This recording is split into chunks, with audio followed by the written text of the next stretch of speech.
Assalamu alaikum достор, силер менен мен Нурсултан.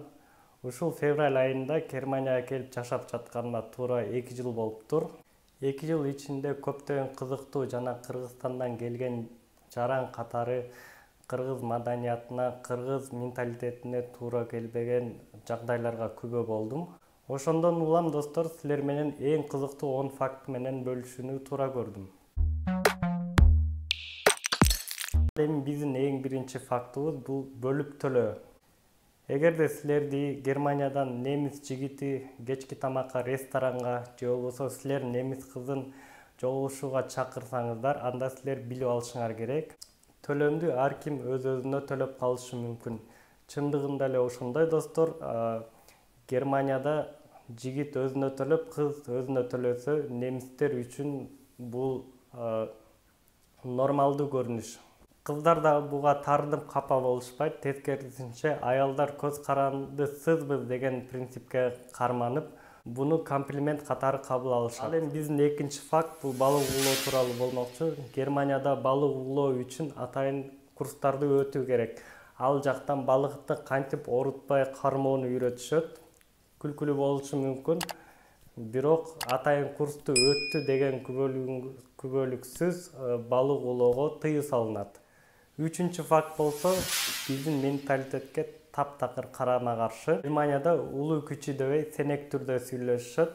Официалдуу гана жерлерде сиз деп кайрылбаса, мындай жактардан сен деп сүйлөшөт. Мисалы силер өзүңөрдөн улуу 60-70 жашка чыгып калган киши менен жаңы таанышканда албетте сиз деп сүйлөйсүңөр, бирок жакыныраак таанышып келгенде ал адам сизге Du kannst einfach du sagen деп айтат. Бул сөз сен мага жөн гана сен деп кайрылсаң болот дегенди билдирет. Эгерде силер дагы деле сиз деп кайрыла берсеңер, ал адам өзүнө жакындаткысы келбей атат деп түшүнүп, таарынып калышы да мүмкүн. Үчүнчү факт болсо, бул немис элинин тактыгына байланыштуу болот. Немис эли убакытты аябагандай пландап жүрүшөт. Жада калса ар бир саатына чейин пландалуу. Ошондон улам бардык жактарга алдын ала жазылуу менен гана барышат. Мисалы, доктурга, автоунаасын оңдотуш үчүн, чач тарачка, жада калса достору, туугандары менен көрүшүү үчүн бир нече күн, жума, жада калса ай мурда термин кылып коюшат. Бешинчи факт бул сулуулукка тиешелүү болот.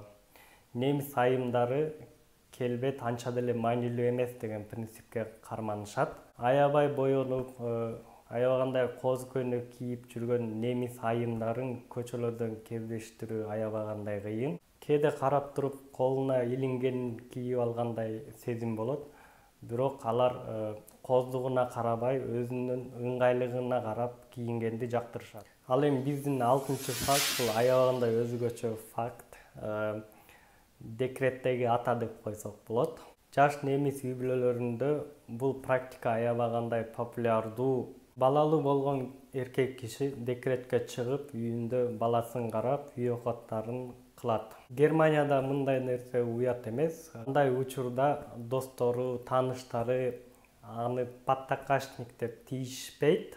Ага түшүнүү менен мамиле кылышат. Күйөөсү үйдө бала карап, аялы акча таап иштеп жүргөн үй бүлөлөр дагы Германияда аз эмес. Биздин 7-чи факт бул дем алыш күнгө байланыштуу базар күн. Кыргызстанда биз базар күн биздин бош күнүбүз деп дүкөндөргө барып, базарларга барып, соода саттыктарын кылабыз. Ал эми Германияда болсо андай мүмкүнчүлүк жок, себеби официалдуу түрдө базар күн Германия боюнча дем алыш күн деп эсептелинет. Ошол себептен бардык дүкөндөр, бардык соода саттык сатуучу түйүндөрдүн баары бек болот. Ал эми достор, 8-чи факт кыргызстандыктар үчүн аябагандай күлкүлүү да болушу мүмкүн. Бул Германияда велосипед тебүү үчүн күбөлүк. Велосипед Германияда аябагандай популярдуу. Эки дөңгөлөктүү транспорт менен бул жакта жөнөкөй мектеп окуучусу, пенсионерлер, жөнөкөй жумушчулар, банкирлер жада калса министрлер жүрүшөт. Велосипед менен жүрүү үчүн атайын жолдор, сызыктар бөлүнгөн жана ошондой эле өзүнө тиешелүү эрежелер да каралган. Ал эрежелерди бузган адамдар чоң штрафтарды да төлөп калышы толук мүмкүн. Велосипед менен жүрүү эрежелерин мектепте башталгыч класста окуп жатканда эле үйрөтүшөт. Жана ошондой эле ал жактан кадимкидей сынак тапшырышып, велосипед тебүү үчүн күбөлүктү алышат. 9-факт достор, абактан качуу кылмыш эмес. 19-кылымдан тартып Германиядан абактан качуу бул кылмыш катарына кирбейт.